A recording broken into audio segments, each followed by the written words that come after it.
Doctor साहब, आज एक बड़ा इम्पोर्टेंट एजेंडा लेकर आया हूँ। जी सर। और वो एजेंडा है कि शुगर में डिप्रेशन क्यों होता है, या डिप्रेशन वालों को शुगर क्यों होता है। बिल्कुल सर। एंग्जाइटी, परेशानी, स्ट्रेस, इसका शुगर से क्या ताल्लुक है। ये पहले होते हैं, शुगर बाद में होती है, ये पहले शुगर होती है, ये बाद में होते हैं। ये कोई ऐसा विशियस सर्कल है, कोई ऐसा पजल है। इसको तो आज सर, क्योंकि हमारे पास जितने भी शुगर के पेशेंट आते हैं 90 डेज चैलेंज में, बिल्कुल उसमें डिप्रेशन के बहुत लोग होते हैं। ऐसा ही है सर। ठीक है। अच्छा, डिप्रेशन के मरीजों में ना चिड़चिड़ापन बहुत होता है।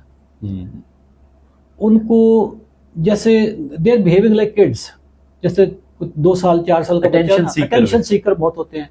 ठीक है। अटेंशन स्पैन उनका ज्यादा नहीं होता, बिल्कुल, लेकिन अटेंशन सीकर बहुत होते हैं। अच्छा, उनसे बात करने अगर आप लग जाओ फोन पे तो वो फोन छोड़ते नहीं है। ठीक है। आप उनको बार बार खुदाफिज कहो, सर ये किसकी बात कर रहे हैं? ये है ना। ठीक है। अच्छा। ये है। ठीक है। पेशेंट्स के साथ प्राइवेसी हमारे अच्छा। फर्ज है। तो मुझे ये बताइएगा कि डिप्रेशन और शुगर, इसका आपस में क्या था? सर दो पोर्शन है आपके सवाल के ना।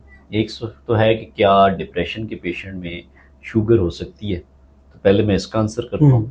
दूसरा सवाल है आपका कि शुगर के साथ डिप्रेशन का क्या ताल्लुक है। ओके।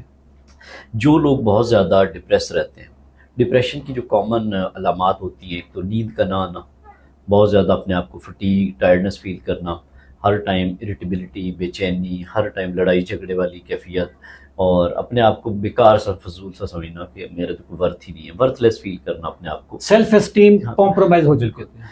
तो स्ट्रेस लेवल ज़्यादा जितना बॉडी में होता है, तो इससे कुछ रतूबते या केमिकल्स बॉडी में सिक्रीट होते हैं, जिसमें से सबसे इंपॉर्टेंट हार्मोन्स हैं कुछ, जिसमें कॉर्टिसोल है और एक एड्रीनालिन या एपिनेफ्रिन हार्मोन है।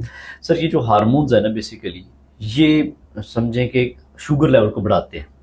शुगर लेवल बढ़ती है तो जिससे अगर क्रॉनिक स्ट्रेस किसी पेशेंट को रहती है, क्रॉनिक से मुराद एक तो छोटी मोटी स्ट्रेस है, आपको अभी कोई इंसिडेंस हुआ, आपको थोड़ी सी एंग्जाइटी स्ट्रेस आई, तो उससे उतना डैमेज नहीं होता। लेकिन अगर सस्टेन्ड क्रॉनिक है, आप लंबे टाइम पे स्ट्रेस आपको चल रही है, एक स्ट्रेस में रह रहे हैं, हर टाइम उदास रह रहे हैं, आपकी पर्सनैलिटी डाउन है, अपने आप को एक अजीब सा डल सा फील कर रहे हैं, किसी चीज़ में इंटरेस्ट नहीं हो रहा, तो ये फिर आपके जो हार्मोन्स हैं जिसमें कॉर्टिसोल है और एपिनेफ्रिन है, ये फिर आपके जो शुगर लेवल है वो करवाने का सबब बनते हैं। उसमें शुगर भी हो सकती है, basically fight and flight response से बोला जाता है कि हर टाइम आपकी बॉडी स्ट्रेस पे है, हर टाइम आपकी या वो लड़ने के मोड में है या फिर वो एस्केप करने के मोड में है कि मैं जिंदगी से पीछे निकल जाऊं, छुप जाऊं। बिल्कुल। ठीक है। तो लॉन्ग टर्म जब ये प्रॉब्लम्स चलते हैं तो फिर ये इटसेल्फ शुगर करा सकते हैं। बहुत सारे पेशेंट हमें बताते हैं, डॉक्टर साहब मैं बहुत सारी परेशानियों उदासियों से गुजरा, मेरे ऐसे ऐसे इंसिडेंट्स हुए, तो उसके बाद मुझे शुगर होगी। तो ये एक्चुअल में हकीकत भी है कि इसको हम जुटला नहीं सकते कि जब एक बॉडी कंटिन्यूसली स्ट्रेस में रहे तो उसमें शुगर होने के इम्कानात बढ़ जाते हैं, और फिर उसके साथ ब्लड प्रेशर भी बढ़ता है, और ऐसे लोगों के बीपी के इश्यूज़ और शुगर के इश्यूज़, और ऐसे लोगों में फिर डिप्रेशन के साथ जो अलामात आती हैं उसमें फिर क्रेविंग्स भी बढ़ जाती हैं। ब्रेन में जो डिप्रेशन का सेंटर है, क्योंकि हमारा दिमाग जो है ये हर हिस्से को कंट्रोल करता है, उसमें डिप्रेशन या मूड का एक सेंटर होता है, तो साथ में हंगर का सेंटर भी होता है।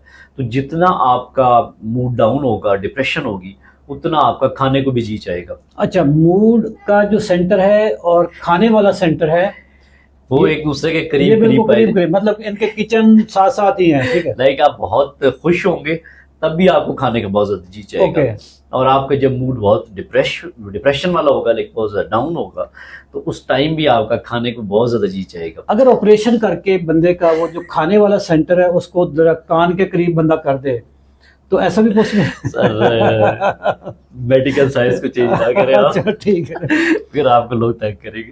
डॉक्टर साहब, ये जो आपने बात की ना एंजाइटी स्ट्रेस की, और अगर ये सस्टेन्ड है, कॉन्टिन्यूस है, क्रॉनिक है, बिल्कुल, तो इससे शुगर हो सकती है। मैं अभी ना रिलेट कर पा रहा हूँ।